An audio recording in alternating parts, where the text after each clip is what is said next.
ಅವ್ರಿಗೆ ನಾಗೇಂದ್ರನ್ ಬಗ್ಗೆ ಕಾಳಜಿ ಇಲ್ಲ. ಅವ್ರಿಗಿರೋ ಕಾಳಜಿ ಈ ತಿಂಗಳು MP ಗಳ ಜೊತೆ ಮುಖ್ಯಮಂತ್ರಿಗಳು ಒಂದು ಸಭೆ ನಡೆಸಿದ್ರು ಡೆಲ್ಲಿಯಲ್ಲಿ.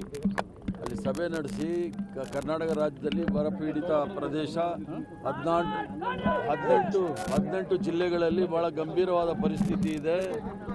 ಅದಕ್ಕೇನಾದರೂ ಪರಿಹಾರ ಸಿಗಬೇಕು, 10,000 ಕೋಟಿ ಕೊಡಬೇಕು ಅಂತೇಳಿ ಒಂದು ಬೇಡಿಕೆಯನ್ನು ಇಟ್ಟಿದ್ರು. ಅದರ ಜೊತೆಗೆ ಒಂದು ತನಿಖಾ ತಂಡವನ್ನು ಕಳಿಸ್ಬೇಕು ಅಂತೇಳಿ ಕೂಡ ಮನವಿ ಮಾಡಿದರು. ಅದೆರಡೂ ಮಾಡಿಲ್ಲ. ಅದು ಚರ್ಚೆಗೆ ಬರುತ್ತೆ ಅಂತೇಳಿ ಬರೋದ ಬಗ್ಗೆ ಅವರು ಮಾತಾಡಲಿಕ್ಕೆ ತಯಾರಿಲ್ಲ. ಅದಕ್ಕೋಸ್ಕರ ನಾಗೇಂದ್ರನ ಹೆಸರಿಟ್ಕೊಂಡು ಧರಣಿ ಮಾಡ್ತಾ ಇದ್ದಾರೆ. ನರೇಂದ್ರ ಮೋದಿ ಮತ್ತು ಅಮಿತ್ ಶಾ ಅವ್ರನ್ನ ರಕ್ಷಣೆ ಮಾಡ್ತಾ ಇದ್ದಾರೆ ವಿನಃ ಬೇರೆ ಏನೂ ಇಲ್ಲ. ಸಿಬಿಐ ಅವರು ರಾಜ್ಯಪಾಲರಿಗೆ ಪತ್ರ ಬರೆದಿದ್ದಾರೆ ಸರ್, ಪ್ರಾಸಿಕ್ಯೂಷನ್ಗೋಸ್ಕರ. ಮಾಡಲಿ, ಪ್ರಾಸಿಕ್ಯೂಷನ್ ಮಾಡಿದ್ಮೇಲೆ ತಾನೇ ಗೊತ್ತಾಗೋದಿಲ್ಲ. RSS ಸರ್ ಪ್ರಿಯಾಂಕಾ ಖರ್ಗೆ ಯಾಕೆ RSS ವಿರುದ್ಧ ಅಂತ ಹೇಳ್ತಾರೆ ಬಿಜೆಪಿದವರು ಸರ್. ಅದು ದೇಶದ ವಿರೋಧಿ ಚಟುವಟಿಕೆಗಳು ಮಾಡಿದಾಗ ಅದರ ವಿರುದ್ಧ ನಾವು ಮಾತಾಡಬೇಕಾಗುತ್ತೆ. ಈ ದೇಶದ ಸ್ವತಂತ್ರ ಹೋರಾಟದ ವಿರುದ್ಧ ಇದ್ದವರು RSS ಅವರು. ಸ್ವತಂತ್ರ ಹೋರಾಟದಲ್ಲಿ ಯಾರೂ ಸಹ ಪಾಲ್ಗೊಂಡಿರಲಿಲ್ಲ. ಅವ್ರನ್ನೇನು ತಲೆ ಮೇಲೆ ಇಟ್ಕೊಂಡು ಸುತ್ತಕ್ಕಾಗುತ್ತಾ?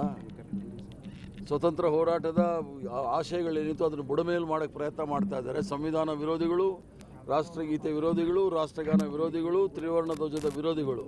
ಅವ್ರಿಗೇನು ನಾವು ಪೂಜೆ ಮಾಡೋಕ್ಕಾಗುತ್ತಾ? ಅವ್ರ ವಿರೋಧ ಮಾಡಲೇಬೇಕು, ಮಾಡ್ತೀವಿ. ಸರ್